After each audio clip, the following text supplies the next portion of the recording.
Shakespeare once said that life is like a stage and everyone is acting a role in the stage. Which role are you taking? The most important role is the role that you are taking in making your own story. This is the Untold. I am your host Marzouk Said, joined by my dear colleague Abdallah Hindiani. Hello Abdallah. Hello, Marzouk, and thank you for that amazing introduction. And it's quite fitting that you quote Shakespeare and talking about acting because for today's episode, I'm actually really curious to see our guest, right? He is an amazing actor. I've looked at his Instagram. I've kind of cheated. I've looked at some of their YouTube clips. They are funny, they're hilarious, they're an improv comedy, and he's part of the improv group, right? That's really awesome and very Yeah. talented because improv is way harder than doing it on the spot. Yeah, so basically it comes from improvisation, right? You're basically improvising the whole kind of act in the moment, right? It takes such an amount of talent that is so hard to come by, unless you have it. Exactly, like combining multiple face expressions, Yeah. multiple voice changing, and also like multiple characters. That's Yeah. really insane and at the same time very talented. Yeah, and speaking of talented, we do have the talented Yousef AlObaid, who is an actor, he's a physical comedian, he's an improv comedian as well. He's such a multi-talented individual, and I'm so interested to finally meet him. Same here. Which character do you think is gonna improv today? I mean, hopefully the interviewee, The right? interviewee. Because, yeah, that's the kind of person we want right now. Yeah. Well, let's figure out. So stay tuned and let's welcome Yusuf Al-Abaid after the break.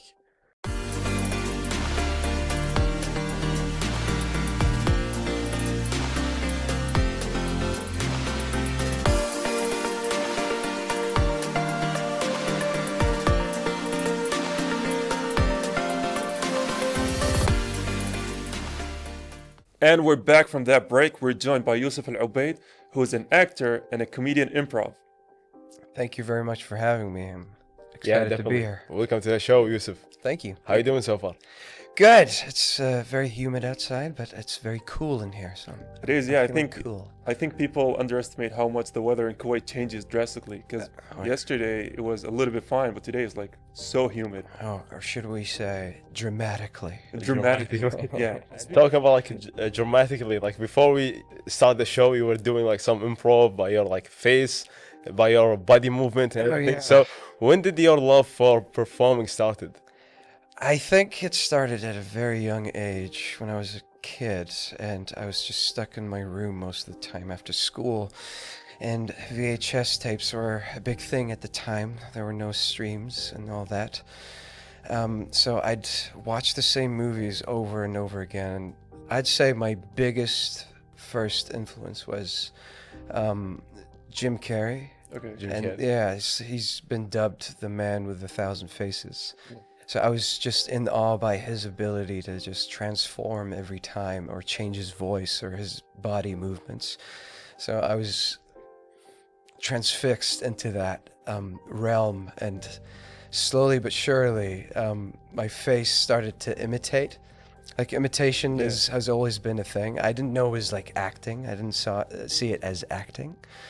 So I just went like Yeah, this that's yeah. the entire time, and whatever weird thing he did, I did, and Yeah.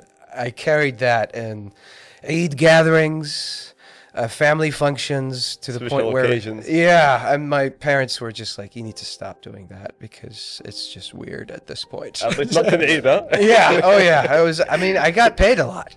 Yeah. Yeah, so it's like, oh, maybe this is a thing, 20 KDs, 30 KDs. I was a favorite child. It was your first exposure to, acting. Oh yeah, Yeah. it was. It definitely was. But I didn't think of it as acting. I just thought it was a form of expression. Like I didn't not to go so deep into it, but Yeah. I just wanted to do it. It just felt right. It got that reaction where everybody was laughing. It was like, "Oh, okay." It felt good, and I just Yeah. wanted to keep doing it. And during that time, like whenever like you see this good feedback from people, you get to a point where you want to be on stage. Was that like a thing for you? I never like sought out the stage. I got involved in a theatrical production back in second grade. It was BSK, and it was an Ugly Duckling musical. I don't know if you know that story. Ugly Duckling, the black duck. The black That's duck. yeah. That's been othered and The one ostracized. that's distinguished from the rest. Yeah, and guess who played him? You know, it's like I was him. I was center stage. Everybody was singing, and I was singing along and stuff. And all of a sudden, I had this urge to sneeze, and I sneezed my brains out, and all On that stage, you mean? on stage. Yeah. And my just like different amounts of goo just came out of my face. It was so repulsing, disgusting. Everybody started laughing, and my mom just like ran to the stage, gave me tissues, and I started blowing my nose. And I just realized, hey, that's the sound that the duck makes. This is fun, and I just like kept doing it and abandoned singing. So I feel like I've always been improvising one way or And the another. audience were just like clapping. They're like, "This is part of the show." Yeah, Yeah. yeah, they thought it was part of the show, but it wasn't. Yeah, that's the. It took a different turn. I like how like when it happened like all of a sudden, and then he took it and played like at the same time. Like that's really a skill. Yeah, I never knew I never recognized it as a skill until I got older. I never thought, hey, it's this thing that I can do professionally and get paid for. But it happened. Like the pieces just fell into place, and it just felt right. It's more of a feeling rather than a thinking thing. Yeah. You know, it's like it just felt right. It's just like musicians or So I know you've mentioned Jim Carrey as a major influence, and I know that for a lot of people, they don't know that Jim Carrey actually started as a stand-up comedian. Yes. Right? And he was also in Living Color, yes. and he was amazing. You know, and I can totally understand. You know, you saying he's a major influence, but outside of that, what draw you or what got you into improv? You know, after you found, let's say, calling. It was a show called Whose Line Is It Anyway? Whose line is it? anyway? Yeah, and that's the show that got me into it. I never thought unscripted comedy would be a thing. Yeah. I've been drawn to stand-up comedy first because I just admired how people bask in the light and just share different weird stories that you don't normally share at a family function and whatever. It's like, oh, did he just say that like in front of thousands of people? And it's like, oh my goodness, these No are way. like jokes that you're not supposed to talk about. But and I was like drawn to it. But then I found Whose Line, and it's like, that's possible. Yeah. I can just like come up with stuff on the spot Or maybe based on taking- audience's suggestions. It was wild to me. Or maybe taking your friend's story and then turn it into something fun. Exactly. That's actually a game in improv. It's called A Day in the Life. A day in life. Yeah, where we take an audience member and we just interview them within the span of 3 minutes or so. We get as much information as we can, and then we act out their life, like right before their eyes. Without yeah. them knowing. Yeah, so it's like they'd say, "Oh yeah, this is accurate." That's me. It's Yeah, kind of similar. that's exactly. I heard that how it- before. Yeah, yeah. This is what happens. This is exactly how I wake up every morning or whatever. It's mostly like very human stories, and because I was exposed to a lot of different movies growing up, biopics especially, it's people carry themselves differently throughout the day. So it's like, okay, you draw inspiration from pop culture, you add that to the story you just heard, and boom, that's the equation. You got it. You know, you're in. And you exaggerate it a little bit just to add Add some some funny spices. elements. Yeah, yeah. So it does feel like cooking.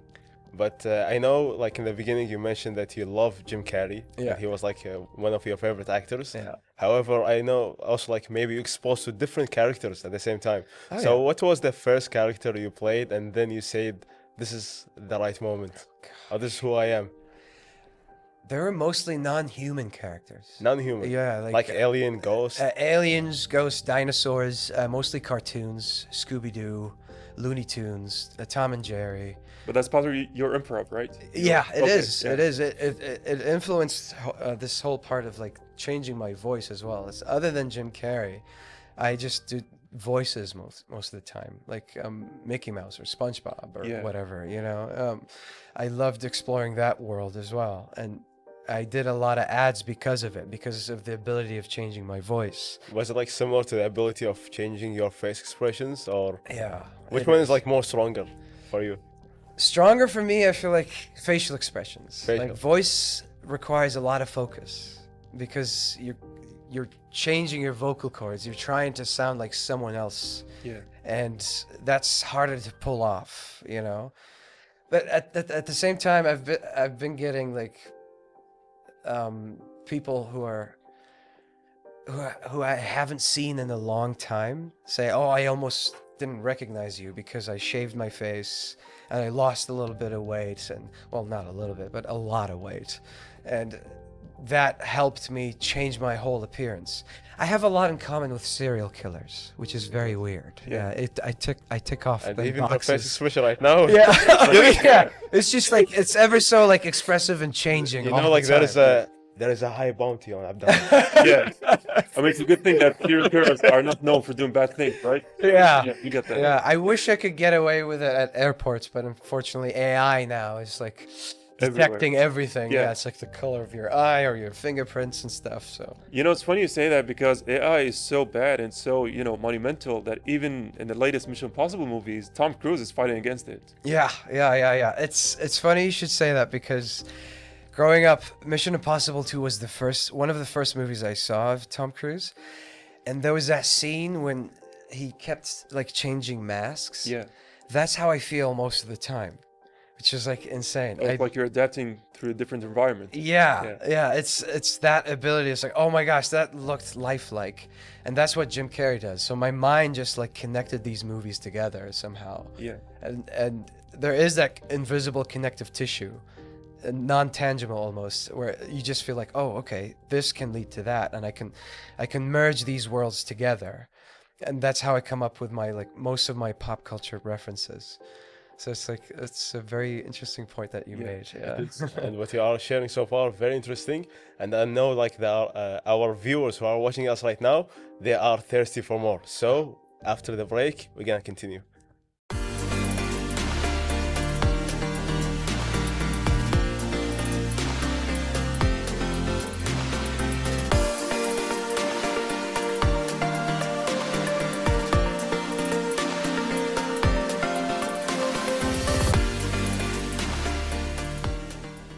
And we're back with Yousef AlObaid, who's an improv comedian. And I want to ask you one simple question because we dove into your beginnings. Please. But I want to dive into something a little bit more deeper. Improv is a very skilled, reliant kind of, orientation, I'd say. You depend on audience reactions, right? You got to have quick wits. You got to have so many talents. Also, you got to be funny, right? So those first times you discovered you were good at improv, how did that come along? Gosh, improv is an art form that really is married to life. Like you mentioned, like Shakespeare's quote, which is like, "Life is nothing but a stage, and everybody has a role to play." Yeah. It's like a doctor dons their costume to go to work, or a lawyer, or whatever, and you Teacher. immediately, transform into this job, Exactly. and it gives you that like. Expectations. And sense of grandiose, like, yeah, I am a lawyer, I'm a doctor, I deal with this now, and that personality shifts from you being a son or a dad or a husband or whatever, Or into, someone like, in Duania, and then all of a sudden Exactly. formality and Like, so- I don't know who said it. Maybe it was a movie or quote, whatever, but someone says that adulthood is nothing but dress up for grown-ups. exactly. That's exactly the point, and that's you'll never know unless you try it. Yeah. You really have to try improv. And I tried it for the first time in 2010, and I'm still doing it. So I'm doing it for over a decade now. And when I went there for the first time, I did it. I couldn't speak because most of the people were actually native speakers, and I wasn't. Like, English is my second language. Yeah. I was so nervous, but I did it, and I became this member where they relied on me on physical comedy until I developed my English better throughout time. And that was my focus, that was my skill. It wasn't like dialogue based, it was mostly just like behavior and mannerism and just transforming my body, even though I was a big guy at the Physical time. comedy. Yeah. Yeah. Physical comedy has always been my go-to, my in. It's been my shtick. It's been my safety net. Yeah. I love doing stuff with my body and just like exaggerating movements, especially when it comes to characters. And that's how I found my in improv comedy. And it's a very team-based art form. You have to know how to work with other people. Yeah. If you don't have the chemistry, if you're not willing to support each other, it's not going to work. Because funny enough, the first rule about improv is never, ever try to be funny.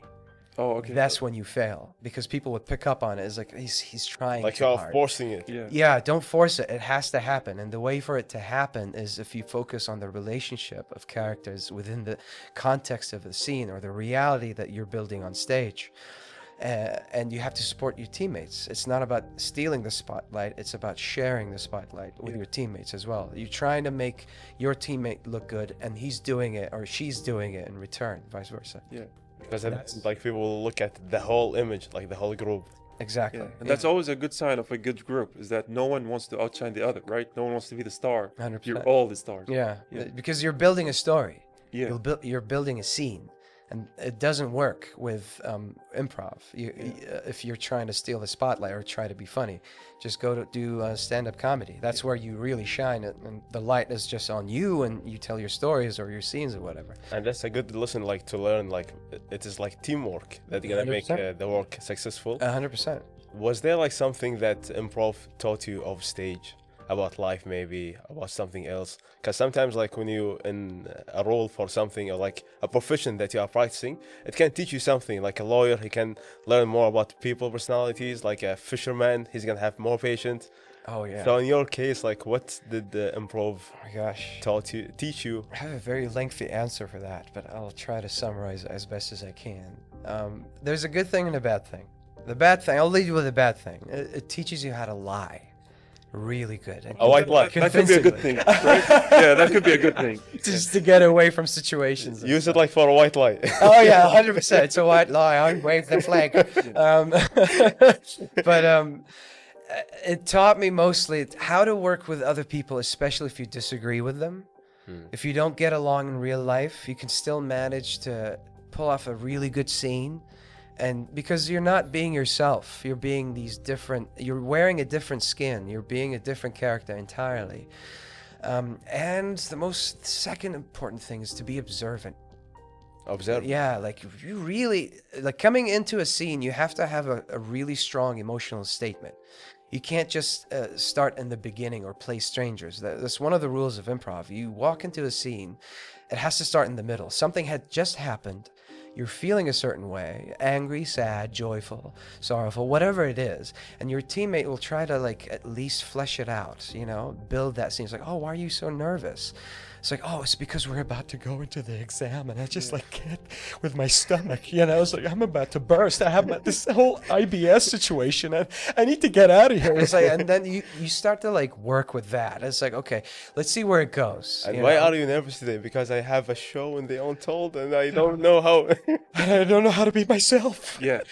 Do I look at this camera, that camera? I don't know, Yeah, it's sort of like that. And you become observant. And then you go about your life, and then you look at your friend. It's like, what's with you today?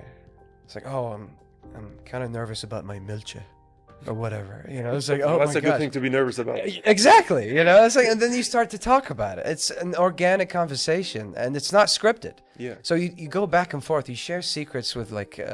Be vulnerable. Yeah, exactly. And that is the core of improv. You have to be vulnerable. And I think we've spoken so much about improv, but I just want to tell the audience that improv is basically improvisation, right? And you're basically improvising the whole scenario. Yep. You don't have anything written in mind. You don't have anything except maybe the premise. Yeah. And then you basically go back and forth. Yeah, it's not really the premise. It's mostly the characters? the technical stuff Yeah, side of yeah. it. Like you play games with improv. Yeah. There are certain games that you have to follow tropes. Yeah. But basically nothing is written, Yeah, nothing's written. Everything is like made up on the spot. which is a monumental skill because I know stand-up comedians usually have written materials. Yes. So this is like the next level of being a comedian. 100%. And you always have to yes and. Like Yeah. you have to agree with whatever that's been given. Whatever the flow is going. Yeah, whatever like was said or done, you have to yes and it and justify Yeah. it. Don't end the scene. Don't. If you want to kill a scene, you say no.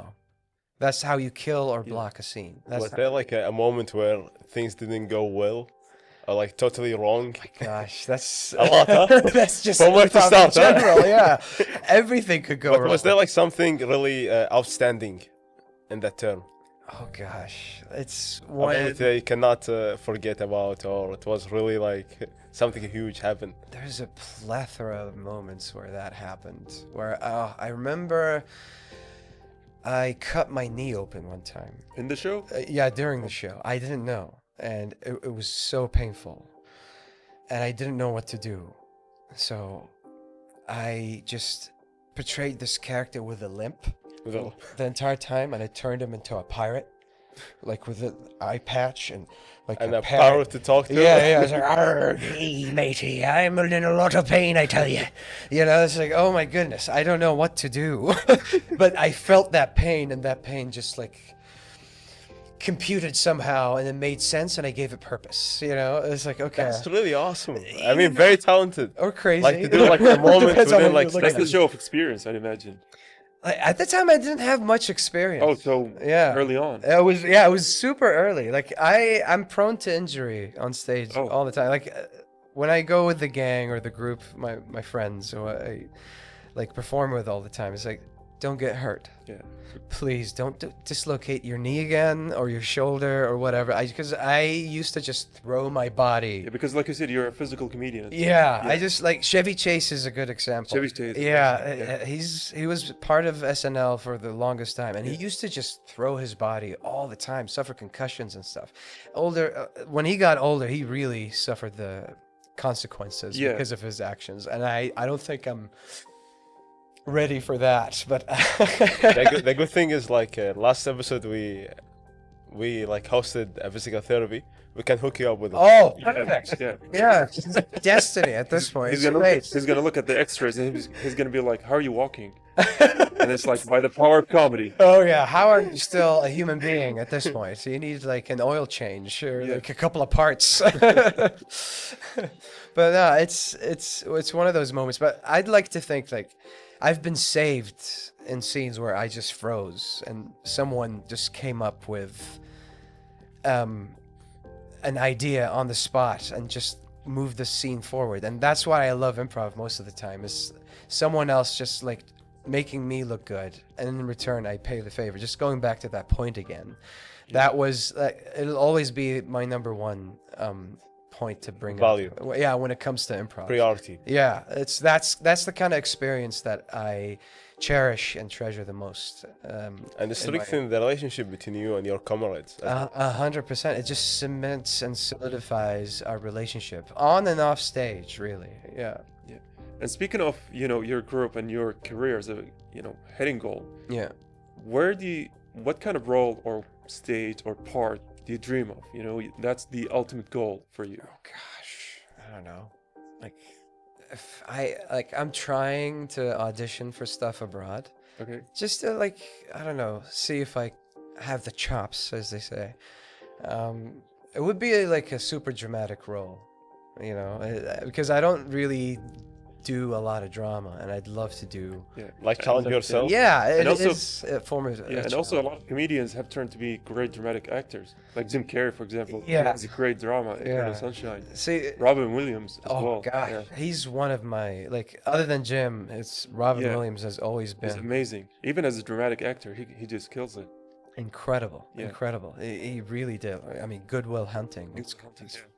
Insomnia as well. Oh my Yeah. goodness, he's such a versatile performer, and I want to be that kind of performer where I'm just not grounded in one thing or boxed into one field. I'd Yeah. love to get my hands on different roles and see if I can pull it off. I mean, it's like you said, it all depends on what kind of mask you have. And funny enough, I think, we've spoken so much about Jim Carrey. Even recently, he said that the actor Jim Carrey doesn't exist because that was a mask, Yeah, So, yeah. That was like an outer body experience when he said that. It's like, whoa. Yeah. He blew my mind immediately. I Sometimes- wanted to delve into that world. Yes, sometimes like you wear a mask for like acting and performing, but sometimes this mask could stuck with you or blended with your character and stuck emotionally. Yeah. Is there like a moment that happened, and how did you pass through it? Like a role that stuck with you so deep. I haven't been through like something like that, but You never experienced it, I've or maybe slightly. maybe like after reflecting, I remember one of my first shows ever. It was part of Kuwait University English Day. It was like an annual event where the English department just threw, and you get to perform in different plays and stuff. And there was this one play called, it was adapted. It was called The Fate of the Cockroach. Fate of the Yeah, Fate of a Cock. It was a comedy. It was a dark comedy. Okay. But like just the sense of nihilism, and it's something that I've been drawn to thanks to a lot of German philosophers.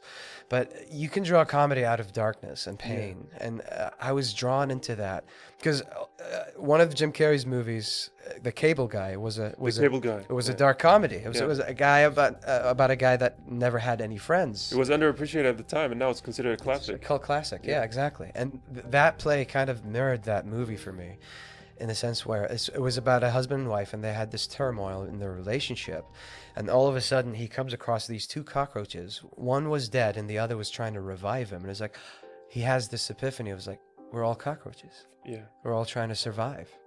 These are survivors. They're resilient. You know, they're trying to make sense and draw meaning out of their lives.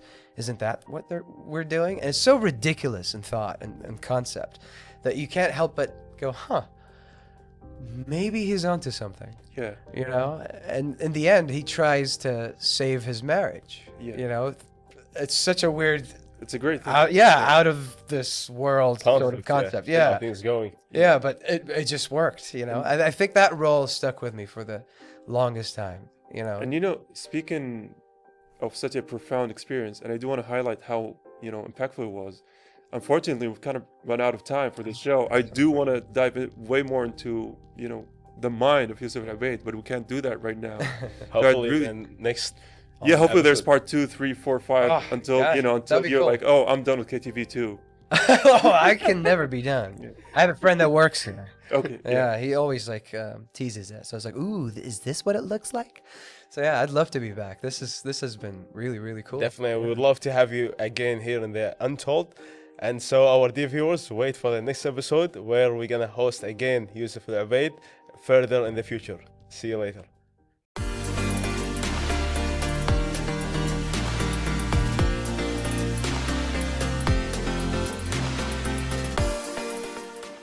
And you know, with that, we've run out of time for the Untold. Unfortunately, for this episode, I really wanted this show to go endlessly, right? Same here. Yeah, Yousef was so entertaining. He was so enjoyable.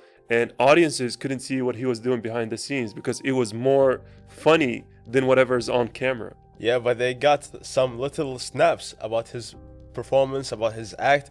And the amazing thing, like, did you realize after every question that we delivered to him, he was choosing some character to improve? Yeah, honestly, he emphasized the idea that, you know, they're kind of putting on mask for the act and they're kind of adapting to whatever the scenario calls for it. And he's like a chameleon with that, right? He kind of blends in and out of characters and he does it so effortlessly, so smoothly. It was so amazing to watch. It was really amazing. And there's something very valuable that he shared is that improv can help you to adapt with other people, Yeah. to learn their personalities, and also to emphasize with them on a deeper level. Yeah, and I think on that note, we're gonna end today's episode of The Untold, but you know, we're gonna come back later on. Of course, there are a lot of characters that you can wear, but the best one to wear is yourself. Until next time, be yourself, have the courage, and see you next time.